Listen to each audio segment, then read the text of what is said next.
Hannah Murray on TRE in the afternoon.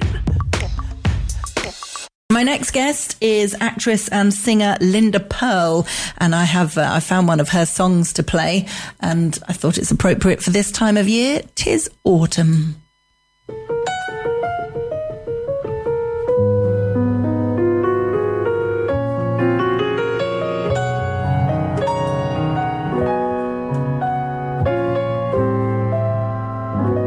Old Father Time checked so there'd be no doubt, called on the north wind to come on out, then cupped his hands so proudly to shout, la-di-da-di-da-di-da, 'tis autumn.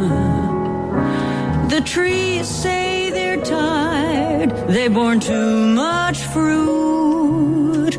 Charmed on the wayside, there's no dispute. Now shedding leaves, they don't give a hoot. La-di-da-di-da-di-da, 'tis autumn. Got together to chirp about the weather.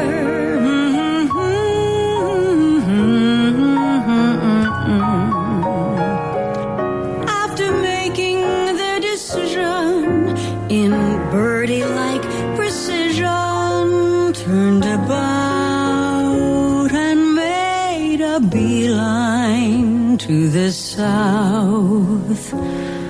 My holding you close really is no crime. Ask the birds, the trees, and old Father Time. It's just to help the mercury climb. La-di-da-di-da-di-da.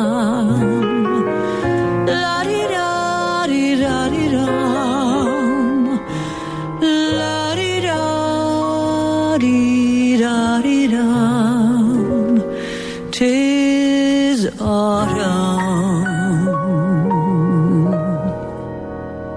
Tis autumn.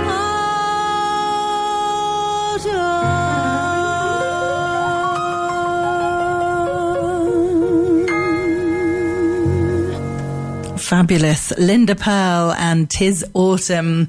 Joining us on the line now is actress and singer Linda Purl, known to millions around the world as Fonzie's fiancée on Happy Days, Matlock's daughter Charlene on Matlock, Steve Carell's girlfriend in The Office, and Elizabeth Gaines in Homeland, and so much more. She's also released 5 albums, most recently This Could Be the Start, and travels around the world performing her cabaret show. Welcome to the show, Linda. Thank you for having me on. Oh, it's lovely to have you with us. And may I say what a beautiful voice you have.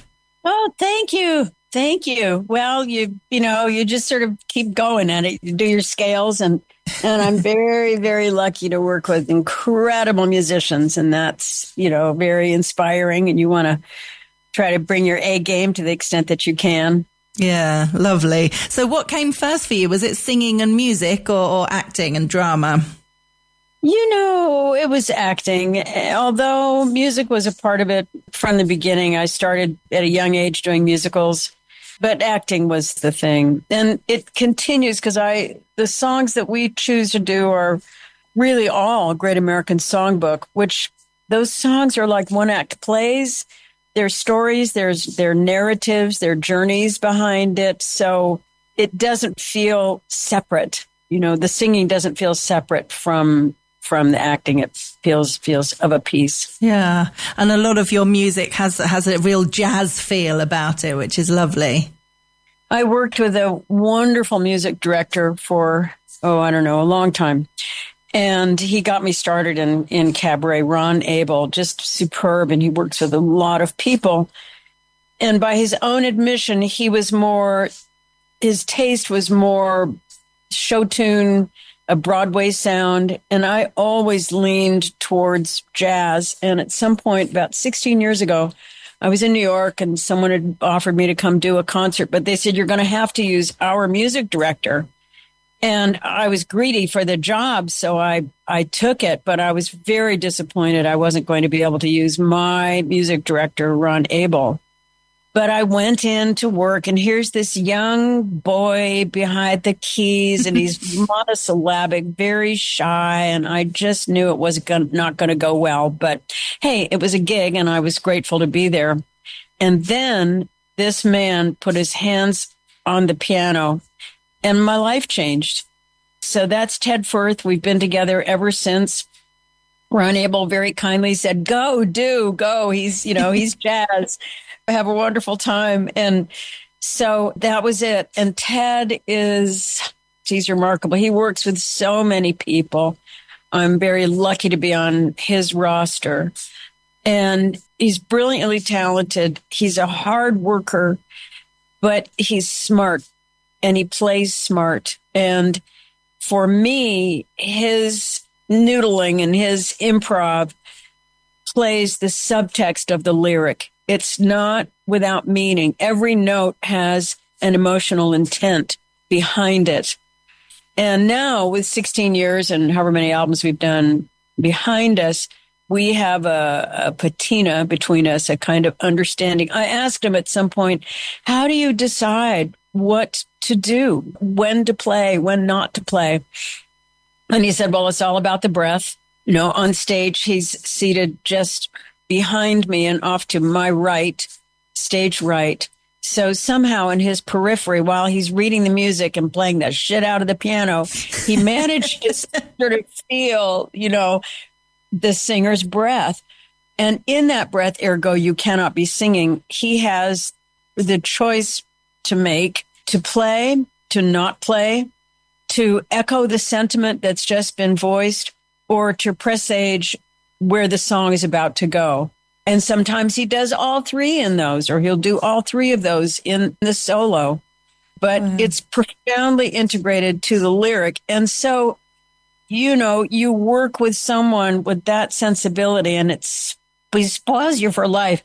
There are a couple of other piano players I do get to work with when Ted is busy. But Ted is my guy, and all of my charts are Ted's, all of them right now. Amazing. So can you tell us a little bit about your latest album release? This could be the start. We started working on it, on a new album. I forget what the theme was going to be, but before the pandemic. And then we tried to limp along for the next 2.5 years when we couldn't be together. We tried to do some things over Zoom, but it's not the same. You have to be in the room together. Yeah. And in the room are three of us. It's Ted, myself, and this wonderful, brilliant woman, Deborah Grace Weiner, who holds, like Ted does, the Great American Songbook encyclopedia in her brain. So she has a catalog of songs, but she's one of those rare beings who knows, well, that's right. The second verse of that song was written at 2 a.m. when someone had a fight with their boyfriend, et cetera. So I will come into the room when we start an album with a theme, and then with a roster of songs and with a roster of feels that I would like to put into the album somewhere. And Ted comes in with some song ideas, as does Deborah Grace Weiner. And then we just start whittling away. Well, with the long interruption of COVID, we kept moving forward, but only in fits and starts. And by the time we could finally get back together again, we basically threw out anything we had started with. And this could be the start, felt appropriate because we were coming out. We were all emerging gently from COVID, trying to reintegrate ourselves into our lives, into our friends' lives, into the rhythm of work, all of that. So it took another year, I would say, usually takes a year to really pick out the songs. And the idea was, well, you can initiate something, as we all do serially in life. And sometimes those things go well, and sometimes you fall flat on your face. But the important thing is to try. Yeah. So that was really the guiding light. So yeah, the let me down easy that's obviously when something totally falls apart. But one of the things that had happened over COVID was, well, before COVID, I had bumped into a long-term acquaintance. So we were back in touch vaguely, happy Christmas kind of thing.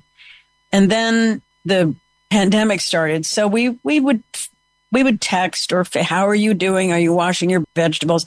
I extricated myself from New York and went to my home in Colorado. And this long-term acquaintance, Patrick Duffy, repaired to his ranch in Ohio. So there we are, both sitting on mountaintops, twiddling our thumbs. And we just started to Zoom. And before long, we were Zooming every night for 2 to 3 hours. And after about 3 months of this, it was, somewhere in the middle of that, it turned a corner. It wasn't just an acquaintance. It was, a friend. So after 3 months, he jumped in his car and he heroically drove from Oregon to Colorado. And we haven't been apart since. So obviously we had to kind of fold that into some of the songs on the album. Yeah, lovely. Love, Let's Get Lost. All those things are kind of about that. I saw a video online or an interview, I think it was, about your bread business, Duffy's Dough. Is that still going? That sounded like an amazing story that's been in his family for generations. Yes, it is and it isn't. It's sort of on pause, but right now, and we have an announcement coming later in this year, but we're not at liberty to talk about it just yet. But again, with time on our hands during COVID, we started this company.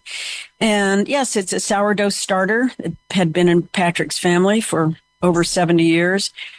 And some business friends taught us what to do. We didn't know anything. And it was an all-in-one kit. We sold it online. The website is still up, but we're not selling right now, but we will be rebooted, as I say, later in the year, sort of early summer kind of thing. And all of our proceeds go to food scarcity programs. We completely copied Paul Newman's company. I mean, listen, we should be so lucky as to have a tiny fraction of their success. But that's our intention. Patrick and I have both share a friend, wonderful actor who's about our vintage. And he and I were about to launch into a reality series about selling high-end real estate. And they were going to hire us and they were going to fly us around the world to these Ponzi villas, probably one in Marbella too. I don't know. And probably. And then we would just pretend, well, darling, if we lived here, imagine this is who would bring us our fresh squeezed orange juice. And there would be our yacht down below. And we just thought this would be great. We were about to sign the contracts. And my friend, Gregory Harrison, called and he said, I can't do it.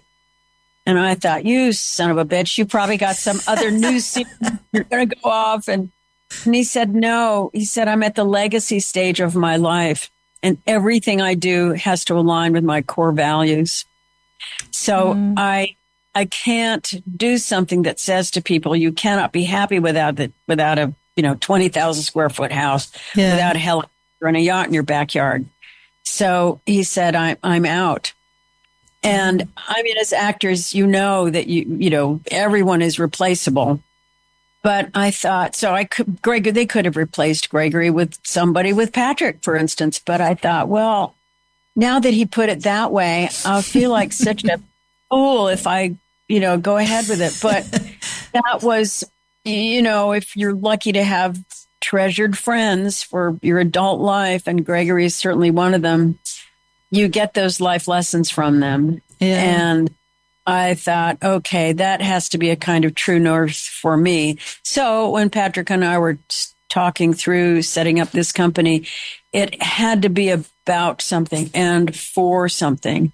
And especially in this highly charged political moment that most countries are living in, and America's no exception, we thought we should stay away for now from anything political and just go to the heart of very basic need and, dare I say, human right for people to get some food in their belly on a daily basis. So to the extent that we can, we hope to make a difference there. Yeah. Right. So that, kept us up over the last couple of years as because we did everything in our house. I mean, the dehydrated starter, we had to dehydrate in a professional kitchen with all the licenses and all that stuff. But once that was done, everything came back to the house. My house in Colorado for the better part of 2 years was a factory. It was just the assembly line. And if we'd sell out of kits, we'd call some friends over and crank up the rock and roll and pack another couple hundred boxes and ship them out. It was fun, and it's a learning curve. Yeah, fun and crazy at the same time. It was. And we're so sadly running out of time, and I feel that there's so much I want to ask you. Just want to talk about your acting career, all the things I mentioned at the beginning. I mean, what kind of highlights stand out for you, do you think? Well, there was one that comes to mind probably because you have a gorgeous British accent, but there's a play, a one-woman play by Joan Didion called The Year of Magical Thinking, and it is the piece in which she metabolizes the sudden death of her husband and then her daughter. And in it, she gives you a map of of what it will be like to descend into the hell of grief and how to move up forward out of that. And it's a smart play. It's an unsentimental play. It's a truth-telling. It's a campfire tale. It's a download from our elders of how to survive life's most difficult moments. So I've had a chance to do that on and off for the past 13 years. And the late, great Bill Kenwright very kindly brought me to one of his theaters in the West End. And I got to do that play in London. And having done it in many different cities, I have to say the London audience is so wonderful. They're smart. It's a literary culture, so they know how to listen. Anyway, that was a real highlight for me. But honestly, it's like having to choose between children. Working on The Office was so much fun. It was a great company, just very much a family feel. Quite akin to the feel of this set of Happy Days for all those years. In fact, now I'm about to go into rehearsals with Anson Williams of Happy Days. He's going to direct another one-woman play that his wife wrote. Her mother had a psychotic break when Sharon was just a little girl. And so this is an adult's view back at quite a painful, challenging childhood. Anyway, so that, but those long threads that weave through your life, like Anson, who's been a friend for 50 years.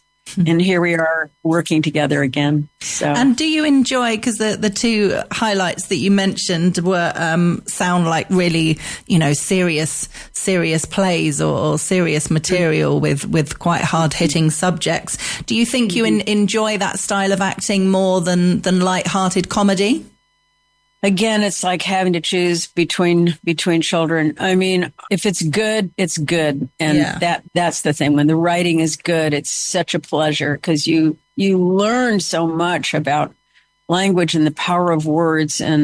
But no, I'll take a comedy. I'll take a Patrick and I are due to do a new play called Love Quest. Or this year, we're in 2025. Yeah, this year. So that'll be fun to work together. Yeah. Well, another highlight that we had in England was a couple of years back, we got to do a tour of the UK with Catch Me If You Can.